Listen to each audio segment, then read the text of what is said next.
आप सभी को जय मसीह की।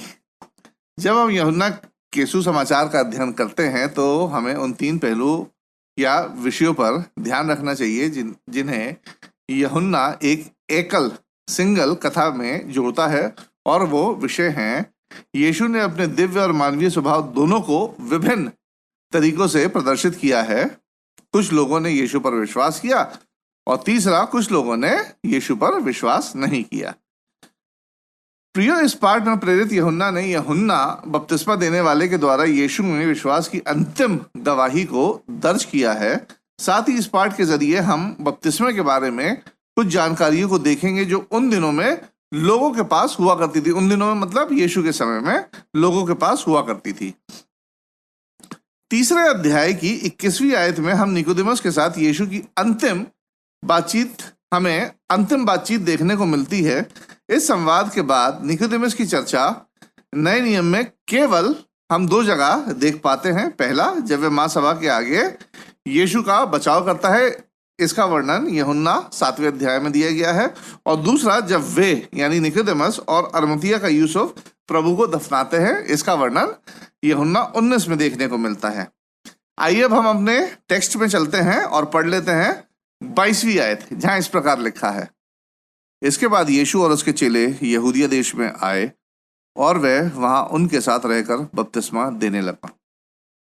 प्रेरित यूहन्ना बताता है कि यीशु अपने शिष्यों के साथ उपदेश और बपतिस्मा देने के लिए यहूदिया देश में आता है प्रियो। परंतु आगे के मतलब इसके जस्ट बाद 4थे अध्याय में प्रेरित यूहन्ना इस बात को स्पष्ट करता है कि यीशु ने स्वयं किसी को बपतिस्मा नहीं दिया था प्रियो, बल्कि उसके चेले बपतिस्मा दिया करते थे। यीशु ने उपदेश दिए और उपदेश पर सकारात्मक प्रतिक्रिया देने वालों को चेले क्या करते थे? बपतिस्मा दिया करते थे।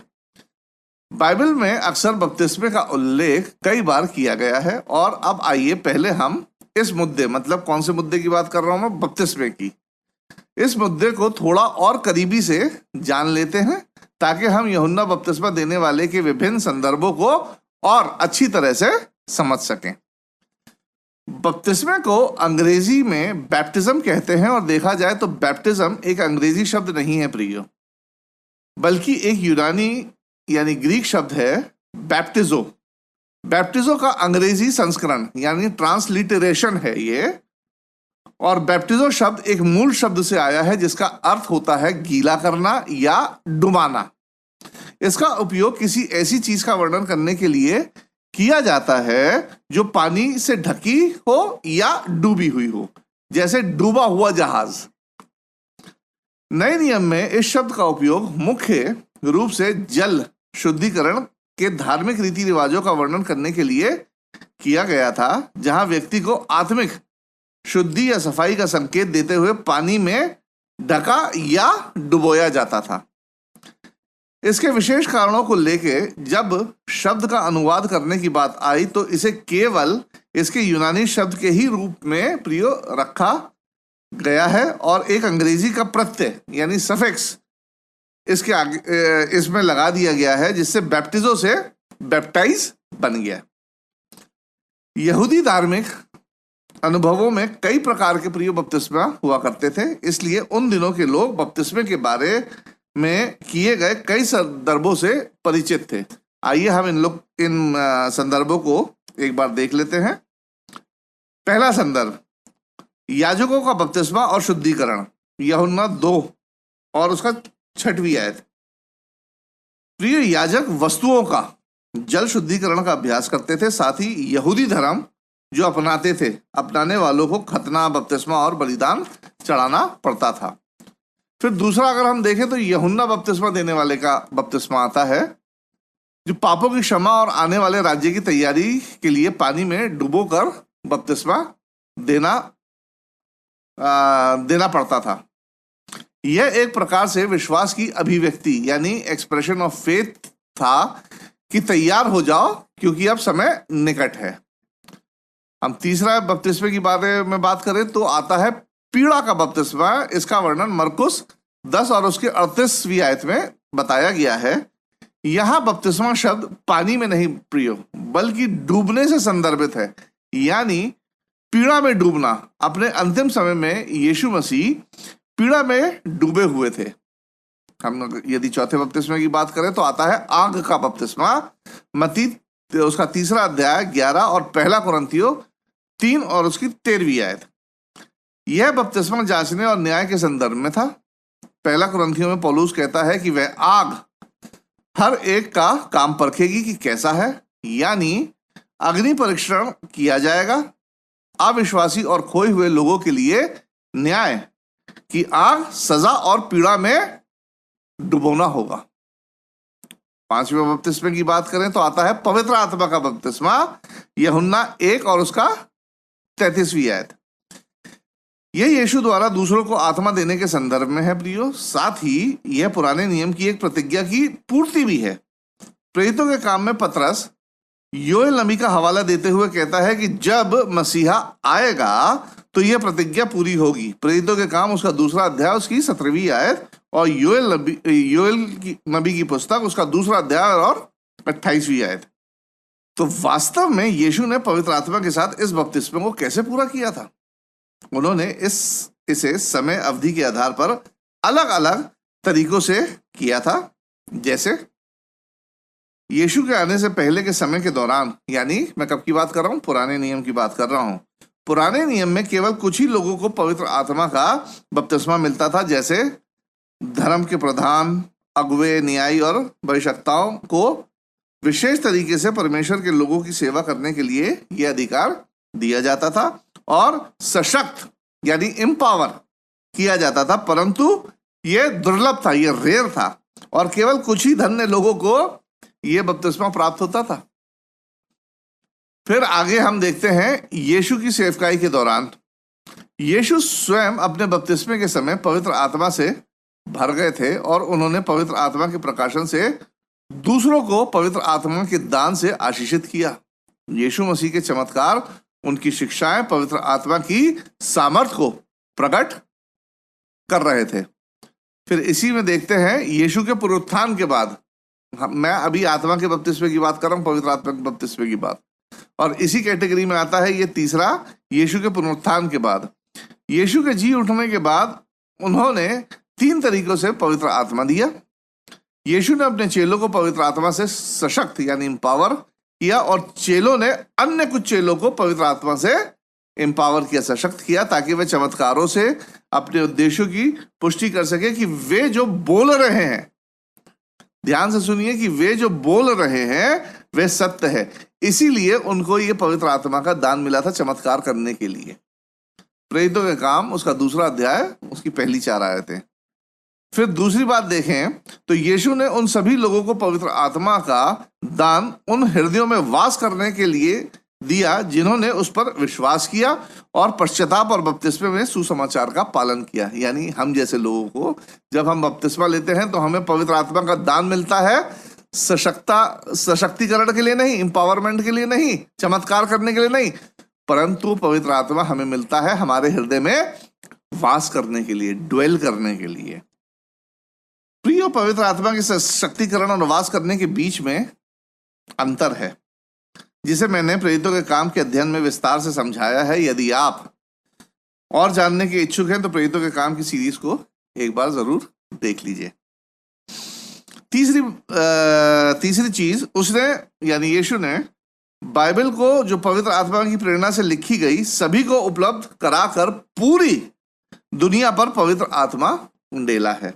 2 तिमोथी उसका 3 अध्याय उसकी 16वीं आयत। और इसीलिए जब हम पवित्र आत्मा के साथ या पवित्र आत्मा में बपतिस्मे की बात करते हैं तो हम इन अलग अलग समय अवधियों के दौरान यीशु द्वारा दूसरे को अलग अलग तरीकों से आत्मा देने की बातें करते हैं। फिर हम एक 6वें बपतिस्मे की बात करते हैं जो है नए नियम का बपतिस्मा या यीशु का बपतिस्मा मरकुस 16:16। ये सारे बताए गए बपतिस्मों में यह वह बपतिस्मा है जो आज भी जारी है और हर मसीह और यीशु पर विश्वास करने वाले को इसे लेना चाहिए। यही एक बपतिस्मा है जो यीशु द्वारा अधिकृत किया गया है, मत्ती 28:18-20। यह बपतिस्मा उन सभी के लिए आवश्यक है जो यीशु के पुनरुत्थान में विश्वास करते हैं। प्रेरितों के काम 2:38। साथ ही यह बपतिस्मा पापों की क्षमा और पवित्र आत्मा को ग्रहण करने के लिए दिया जाता है। यही अब एकमात्र आवश्यक बपतिस्मा बचा है प्रियो। इफिसियों 4:5। प्रियो, यीशु का बपतिस्मा अन्य सभी बपतिस्मों को मिटा देता है और उनका स्थान ले लेता है। अब यहूदी शुद्धिकरण संस्कार की कोई आवश्यकता नहीं है। मसीह का लहू हमें शुद्ध करता है और यीशु के बपतिस्मे के समय हम उसके लहू के संपर्क में आते हैं। रोमियो 6:3। यूहन्ना बपतिस्मा देने वाले का बपतिस्मा पूरा हो गया है, क्योंकि कलीसिया के रूप में पृथ्वी पर परमेश्वर का राज्य अब क्या है? स्थापित हो गया है। पीड़ा का बपतिस्मा पूरा हो चुका है, क्योंकि यीशु मसीह हमारे लिए पीड़ा में डूब कर मारा गया और अब युगानुयुग जीवित है। आग का बपतिस्मा जांचने और न्याय की एक अभिव्यक्ति है, एक्सप्रेशन मात्र है, ना कि कोई आदेश जिसका पालन किया जाना चाहिए। फिर है पवित्र आत्मा का बपतिस्मा, जो प्रेरितों को दिया जा चुका है और सुसमाचार के माध्यम से सभी को अब उपलब्ध कराया जा चुका है। अब एकमात्र बपतिस्मा जो प्रचार करने के लिए और अभ्यास प्रैक्टिस करने के लिए बचा है, वो है यीशु द्वारा आदेश दिया गया बपतिस्मा, जिसे प्रेरित द्वारा अभ्यास किया गया था और वचन के माध्यम से दर्ज किया गया है, और वो है पापों की क्षमा और पवित्र आत्मा को हृदय में वास करने के लिए पिता, पुत्र और पवित्र आत्मा के नाम से पानी में डूब का बपतिस्मा। तो प्रियो, अपने इस संक्षिप्त समीक्षा में हमने बपतिस्मे के विभिन्न अर्थों को जाना है, जो उस समय यहूदी और ईसाई दोनों के पास हुआ करते थे। साथ ही बपतिस्मे के संबंध में हमने यीशु के आदेशों को भी देखा है, जो यीशु चाहता है कि उसका हर एक चेला प्राप्त करे। प्रियो, आइए अब हम अपने मुख्य भाग के अध्ययन की ओर वापस चलते हैं, जहां प्रेरित यूहन्ना बताता है कि यीशु और उसके चेले उस क्षेत्र में उपदेश और बपतिस्मा दे रहे थे जहां यूहन्ना बपतिस्मा देने वाले के शिष्य भी ऐसा ही कर रहे थे। तो यहाँ एक प्रश्न है कि उस समय मतलब यीशु 2000 साल पहले जब इस पृथ्वी पर थे, तो उस समय यीशु किस बपतिस्मे का प्रचार कर रहे होंगे? ये एक प्रश्न है। तो जवाब है यूहन्ना बपतिस्मा देने वाले के बपतिस्मे का प्रचार, यानी आने वाली की तैयारी का बपतिस्मे का प्रचार यीशु मसीह कर रहे थे, क्योंकि यीशु ने उस समय तक उद्धार का कार्य पूरा नहीं किया था। अपनी मृत्यु और पुनरुत्थान के बाद ही यीशु ने पवित्र आत्मा प्राप्त करने के लिए उसके नाम पर बपतिस्मा देने की आज्ञा दी है। उस समय यीशु यूहन्ना बपतिस्मा देने वाले के ही बपतिस्मा का प्रचार कर रहे थे। प्रियो, आइए हम पढ़ लेते हैं 23 से 26वीं आयत, जहां इस प्रकार लिखा है, यूहन्ना भी शालोम के निकट एनानोन में बपतिस्मा देता था, क्योंकि वहां बहुत जल था और लोग आकर बपतिस्मा लेते थे। यूहन्ना उस समय तक जेल खाने में नहीं डाला गया था। वहां यूहन्ना के चेलों का किसी यहूदी के साथ शुद्धि के विषय में वाद विवाद हुआ, और उन्होंने यूहन्ना के पास आकर उससे कहा, हे रब्बी, जो व्यक्ति यरदन के पार तेरे साथ था और जिसकी तूने गवाही दी है, देख वह बपतिस्मा देता है और सब उसके पास आते हैं।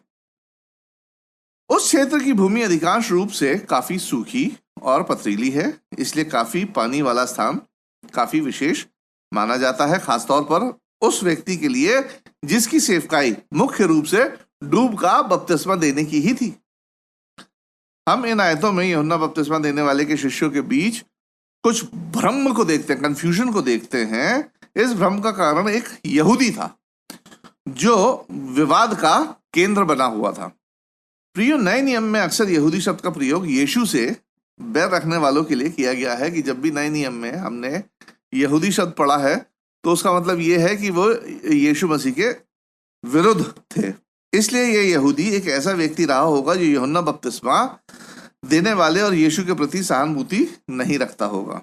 प्रियो, शायद विवाद का कारण यही रहा होगा कि संभवतः यहूदियों द्वारा कलह पैदा करने के लिए इस यहूदी ने यूहन्ना के शिष्यों से पूछा होगा कि किसका बपतिस्मा श्रेष्ठ है, यीशु का या यूहन्ना बपतिस्मा देने वाले का। इसलिए यूहन्ना बपतिस्मा देने वाले के चेले मामले को सुलझाने के लिए यूहन्ना बपतिस्मा देने वाले के पास जाते हैं। ये कलह का संभवतः कारण हो सकता है। यहां हम यूहन्ना के शिष्यों की संख्या कम होते देखकर उनकी निराशा को प्रियो समझ सकते हैं। वे यूहन्ना के चेले तो थे, परंतु क्या वास्तव में उन्होंने यूहन्ना बपतिस्मा देने वाले का संदेश समझा था? कई बार अपरिपक्व शिष्य सेवकाई में भी गुटबाजी करने लगते हैं। गुटबाजी, जैसे हमारी सेवकाई में ऐसा, उसकी सेवकाई में वैसा इत्यादि। और आजकल ये सबसे ज्यादा यूट्यूब पे और अन्य सोशल मीडिया पे देखने को मिलता है। कई लोग अपने फॉलोअर्स बताते हैं, हमारे इतने फॉलोअर्स हैं, हमारे इतने व्यूज हैं और हमारी ऐसी डॉक्ट्रिन है वगैरह वगैरह वगैरह, और आपस में लड़ते रहते हैं। तो उस समय भी ये चीजें चल रही थी, गुटबाजी। जैसे हमारी सेवकाई में ऐसा, उसकी सेवकाई में वैसा इत्यादि। प्रियो, यहां भी हमें यूहन्ना रचित सुसमाचार के 3 मुख्य विषयों में से 2 दिखाई देते हैं। वे जो विश्वास करके बपतिस्मा ले रहे थे और जो अविश्वास में विवाद का कारण बन रहे थे। यहां भी हमें यूहन्ना की जो थीम है उसकी 2 कड़ियां साफ नजर आती हैं। जैसे यहूदी व्यक्ति, आगे की आयतों में यूहन्ना बपतिस्मा देने वाला अपने शिष्यों के प्रश्न का उत्तर देकर अपने विश्वास की अंतिम गवाही देता है। प्रियो, आइए हम 27वीं आयत को पढ़ लें। यूहन्ना ने उत्तर दिया, जब तक मनुष्य को स्वर्ग से ना दिया जाए तब तक वह कुछ नहीं पा सकता। यहां यूहन्ना एक सामान्य बयान देता है कि जो कुछ भी है वह परमेश्वर की ओर से होता है, यानी उसकी सेवकाई भी परमेश्वर ही की ओर से है। सेवकाई का अवसर और दान, यानी ये सेवकाई का जो उपहार है, दान है, परमेश्वर द्वारा ही मिलता है। प्रियो, और यदि वह दे सकता है तो वह ले भी सकता है। सेवकाई वाले इस चीज को ध्यान रखें, जिनके पास एक टैलेंट है, परमेश्वर ने जिनको टैलेंट दिया है, तो वो दे सकता है तो वो ले भी सकता है। प्रियो, इस बात पर हमें ध्यान देना चाहिए और अच्छे सेवक बनना चाहिए, ना कि अपनी सेवकाई पर हमें घमंड करना चाहिए, क्योंकि सब कुछ परमेश्वर की ओर से आता है जो वापस भी लिया जा सकता है। हम 28वीं आयत को पढ़े, जहां इस प्रकार लिखा है, तुम तो आप ही मेरे गवाह हो कि मैंने कहा मैं मसीह नहीं परंतु उसके आगे भेजा गया हूं। इस आयत में यूहन्ना अपनी अनूठी भूमिका के संबंध में एक विशिष्ट बयान देता है और वह इस बात को दोहराता है और पुष्टि करता है कि परमेश्वर के उद्धार की योजना में उसकी भूमिका क्या थी। और हम सब जानते हैं वो थी एक अग्रदूत बनना, टू बी अ फोररनर, जो आने वाले मसीहा के लिए रास्ता तैयार करेगा। यूहन्ना बपतिस्मा देने वाले की सेवकाई पुराने नियम में सम्मिलित यहूदी राष्ट्र की सभी भविष्यवाणी और इतिहास का चरम बिंदु था। चरम बिंदु मतलब कल्मिनेशन था। प्रियो, और यूहन्ना इस बात को जानता था और उसने अपनी भूमिका बखूबी निभाई। हम 29 और 30वीं आयत को पढ़ेंगे, जहां इस प्रकार लिखा है, जिसकी दुल्हन है वही दूल्हा है, परंतु दूल्हे का मित्र जो खड़ा हुआ उसकी सुनता है, दूल्हे के शब्द से बहुत हर्षित होता है। अब मेरा यह हर्ष पूरा हुआ है, अवश्य है कि वह बढ़े और मैं घटूं। यूहन्ना पूरी तरह संतुष्ट था कि वह अपनी सेवकाई को जानता था, जिसे उसने बाखूबी पूरा किया था। प्रियो, वह अपनी भूमिका की तुलना एक विवाह के दूल्हे के मित्र यानी बेस्ट मैन, जो विवाह में दूसरे नंबर का सर्वश्रेष्ठ व्यक्ति होता है, पहला दूल्हा होता है, दूसरा बेस्ट मैन होता है, से करता है, जो विवाह के दिन से पहले तक तो बहुत व्यस्त रहता है कामकाज में, परंतु विवाह के दिन आते आते उसकी भूमिका कम होती जाती है। अपनी घटती भूमिका और यीशु की बढ़ती प्राथमिक भूमिका को स्वीकार करने में हम यूहन्ना बपतिस्मा देने वाले के विनम्र रवैये को यहां देख पाते हैं। प्रियो, नम्रता का अर्थ धीरे बोलना या अपनी कोई राय ना रखना नहीं है। नम्रता का वास्तविक अर्थ अपने जीवन में अपनी इच्छा के बजाय परमेश्वर की इच्छा को पूरी होने देना है। ये है नम्रता का वास्तविक अर्थ, कि हमारी इच्छा के बजाय हमारे द्वारा परमेश्वर की इच्छा पूरी हो। हम यीशु के आगमन पर परमेश्वर की इच्छा पूरी होता देख यूहन्ना के आनंद को यहाँ समझ पाते हैं प्रियो। यूहन्ना बपतिस्मा देने वाला गवाही देता है कि जो हो रहा है और क्या हो रहा है कि वह घट रहा है और यीशु बढ़ रहा है। वह परमेश्वर की योजना के तहत है और वह कौन? यूहन्ना बपतिस्मा देने वाले की बात कर रहा हूं। और वह इस बात से आनंदित था, खुश था। यूहन्ना अपनी अंतिम गवाही के साथ अपनी बात को समाप्त करता है। यहाँ यूहन्ना यीशु के बारे में 3 सवालों का जवाब देता है जो पूछे तो नहीं गए हैं प्रियो, यहाँ पूछे नहीं गए हैं परंतु समझे जा सकते हैं सेवकाई के घटने और बढ़ने के संदर्भ में। पहला सवाल, क्या उसकी सेवकाई घटनी चाहिए और यीशु की सेवकाई बढ़नी चाहिए? आइए हम पढ़ लेते हैं 31वीं आयत, जहां इस प्रकार लिखा है, जो ऊपर से आता है वह सर्वोत्तम है, जो पृथ्वी से आता है वह पृथ्वी का है और पृथ्वी की ही बातें कहता है। जो स्वर्ग से आता है वह सबके ऊपर है। यहाँ कारण बिल्कुल स्पष्ट है कि यूहन्ना पृथ्वी मतलब नीचे से है, मानव है, एक आम मनुष्य की तरह है, परंतु यीशु ऊपर से है और वह मनुष्य और दिव्य डिवाइन दोनों है, सबसे महान है। तो यह स्वाभाविक है कि पृथ्वी नीचे वाली सेवकाई यानी पृथ्वी नीचे वाला घटे और ऊपर वाला मतलब स्वर्ग वाला यीशु मसीह बढ़े। दूसरा सवाल, यीशु के प्रति लोगों की क्या प्रतिक्रिया होगी? आइए हम पढ़ें 32वीं आयत, जहां इस प्रकार लिखा है, जो कुछ उसने देखा और सुना है उसकी गवाही देता है और कोई उसकी गवाही ग्रहण नहीं करता। यीशु परमेश्वर का सत्य बोलेगा परंतु अधिकांश लोग उस पर विश्वास नहीं करेंगे और यीशु की शिक्षा, उसका पवित्र जीवन, उसके चमत्कार और पुनरुत्थान को ध्यान में रखते हुए उस पर विश्वास ना करना घोर पाप है प्रियो। यूहन्ना के कहने का तात्पर्य यह है कि इतनी बड़ी गवाही दी गई, फिर भी यदि कोई विश्वास नहीं करता है तो उस पर दंड की आज्ञा तो निश्चित है। तीसरा प्रश्न, क्या सभी ने विश्वास किया? आइए हम पढ़ लेते हैं 33 से 36वीं आयत, जहां इस प्रकार लिखा है, जिसने उसकी गवाही ग्रहण कर ली उसने इस बात पर छाप लगा दी कि परमेश्वर सच्चा है, क्योंकि जिसे परमेश्वर ने भेजा है वह परमेश्वर की बातें कहता है, क्योंकि वह आत्मा नाप कर नहीं देता। पिता पुत्र से प्रेम रखता है और उसने सब वस्तुएं उसके हाथ में दे दी हैं। जो पुत्र पर विश्वास करता है अनंत जीवन उसका है, परंतु जो पुत्र की नहीं मानता वह जीवन को नहीं देखेगा, परंतु परमेश्वर का क्रोध उस पर रहता है। यूहन्ना यह कहकर अपनी बात समाप्त करता है कि ऐसा नहीं है कि हर कोई अविश्वासी है, वरन जो लोग यीशु पर विश्वास करते हैं वे सत्य की गवाही देते हैं कि सचमुच परमेश्वर है। यहां सच्चे शब्द से मतलब है कि यह साफ साफ प्रकट है प्रियो कि वह परमेश्वर के विषय में यीशु मसीह के द्वारा साफ साफ जानते हैं।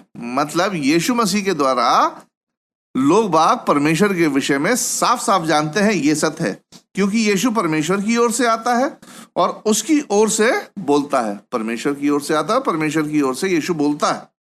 और परमेश्वर को स्वीकार करने का एकमात्र तरीका क्या है?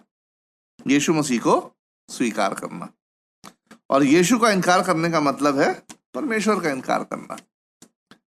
किसी भी व्यक्ति के अनंत जीवन की नियति, डेस्टिनी इस बात पर निर्भर है प्रियो कि वह यीशु मसीह के प्रति कैसी प्रतिक्रिया व्यक्त करते हैं।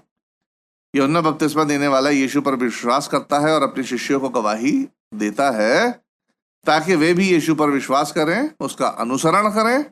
इस तरह खुशी से वह अपनी सेवकाई को अंजाम देता है और पूरा करता है।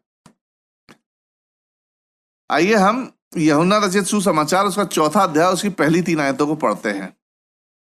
फिर जब प्रभु को मालूम हुआ कि फरीसियों ने सुना है कि यीशु यूहन्ना से अधिक चेले बनाता और उन्हें बपतिस्मा देता है, यद्यपि यीशु स्वयं नहीं वरन उसके चेले बपतिस्मा देते थे, तब वह यहूदिया को छोड़कर फिर गलील को चला। प्रियो, मूल समाचार लिखे जाने के बहुत बाद इन को अध्यायों और आयतों में विभाजित किया गया है। पहले ये अध्याय और आयतें नहीं थे, ये पूरी पूरी लेटर्स किताबें थी, पुस्तक थे, इसलिए कहीं कहीं अजीब विभाजन देखने को मिलता है। वास्तव में चौथा अध्याय की इन 3 आयतों में यहूदिया में यूहन्ना के शिष्यों के साथ जो हुआ और यीशु उत्तर में गलील अपने गृह क्षेत्र में वापस लौटता है, उस बीच एक ये आयतें पुल बनाती हैं एक्चुअली। यानी तीसरे अध्याय और चौथे अध्याय की 3 आयतें देखा जाए तो ये आपस में जुड़ी हुई हैं। ये जो बातें यीशु को स्थान बदलने के लिए प्रेरित करती थी वे थी फरीसियों की यीशु में अधिक रुचि। फरीसी लोग यीशु में अधिक रुचि लेने लगे थे क्योंकि उनकी पद और प्रतिष्ठा पे प्रियो उंगली उठने लगी थी, क्योंकि यीशु की सेवकाई अब बढ़ती जा रही थी। वे मतलब फरीसी और सदूकी यीशु के कट्टर आलोचक और शत्रु बनते जा रहे थे, परंतु इतनी जल्दी वे यीशु से अभी टकराना नहीं चाहते थे। प्रियो, यहाँ तीसरा अध्याय का विवरण समाप्त होता है, जहां हमने विश्वास करने वाले और अविश्वास करने वाले दोनों के विवरणों को देखा है। अगले पार्ट में हम यीशु की शिक्षाओं और चमत्कारों के माध्यम से एक बार फिर यीशु के दिव्य स्वभाव को प्रदर्शित करते हुए यीशु को प्रियो देखेंगे। अगले पार्ट के लिए कृपया करके यूहन्ना रचित सुसमाचार उसका चौथा अध्याय और उसकी पहली आयत से 42वीं आयत यानी 42 आयत तक अच्छी तरह पढ़ लें, ताकि अगला पार्ट समझने में आसानी हो। अगले पार्ट के साथ आपके सामने फिर हाजिर होऊंगा। तब तक मुझे राजीव लैम्बर्ट की तरफ से आप सभी लोगों को जय मसीह की।